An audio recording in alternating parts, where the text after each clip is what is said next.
Hello bachon, let's read the question. The question says an inductor having self-inductance L with its coil resistance R is connected across a battery of EMF epsilon. When the circuit is in steady state at time t is equals to 0, an iron rod is inserted into the inductor due to which its inductance becomes n times of L and value of n is greater than 1.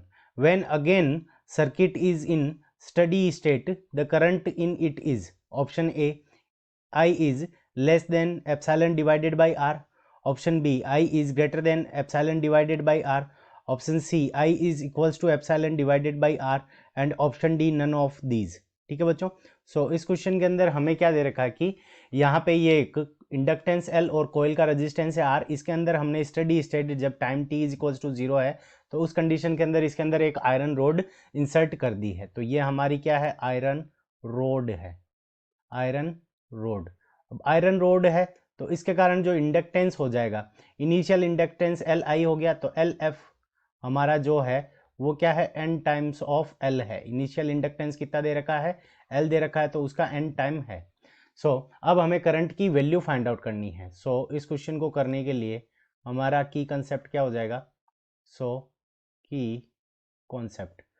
की concept के अंदर हमारा क्या होगा कि इसका जो inductance है, हमारा इसका जो फ्लक्स होगा फ्लाई, उसकी वैल्यू क्या रहेगी, हमेशा कांस्टेंट रहेगी, और उसकी वैल्यू किसके इक्वल रहेगी, L टाइम्स ऑफ I के इक्वल रहेगी।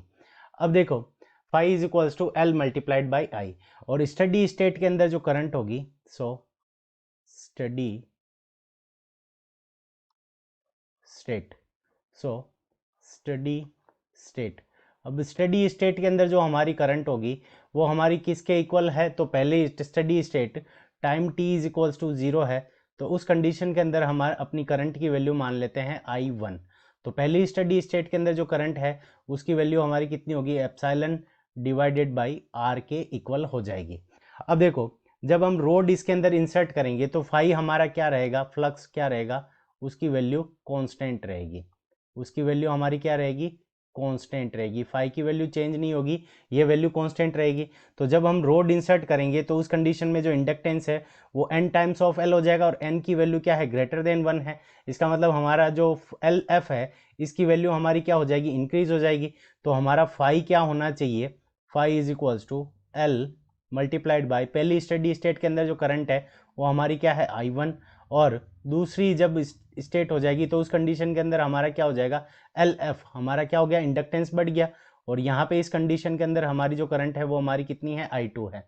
तो देखो ये वाली वैल्यू इससे कम है, तो इसका मतलब जब ये वैल्यू इंडक्टेंस की वैल्यू हमारी क्या इंक्रीज होगी तो उस कंडीशन के अंदर ये वाली वैल्यू हमारी क्या हो जाएगी, कम हो जाएगी। तो इस कंडीशन के अंदर क्या हो जाएगी, हमारी करंट विल डिक्रीज। तो जब हम इसके अंदर इंसर्ट करेंगे तो उस कंडीशन के अंदर जो हमारी करंट होगी उसकी वैल्यू क्या हो जाएगी, डिक्रीज होगी। तो करंट की वैल्यू क्या होगी, करंट विल डिक्रीज।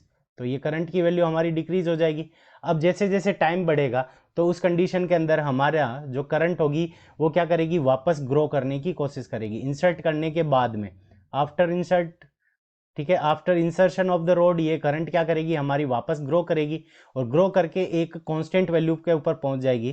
तो ये हमारी क्या हो जाएगी, सेकंड स्टडी स्टेट हो जाएगी। यानी अगेन जब दूसरी स्टडी स्टेट के अंदर जब पहुंचेगी तो इसको हम क्या बोल देंगे, second steady state.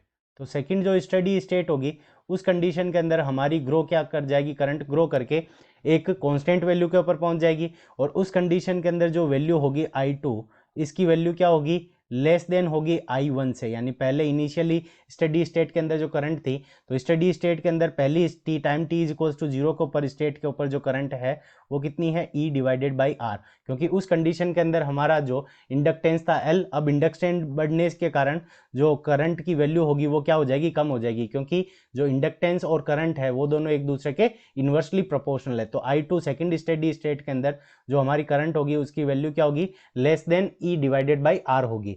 Option A हमारा करेक्ट हो जाएगा। Option A is the correct answer of this question. I hope you understood it well. Best of luck, thank you.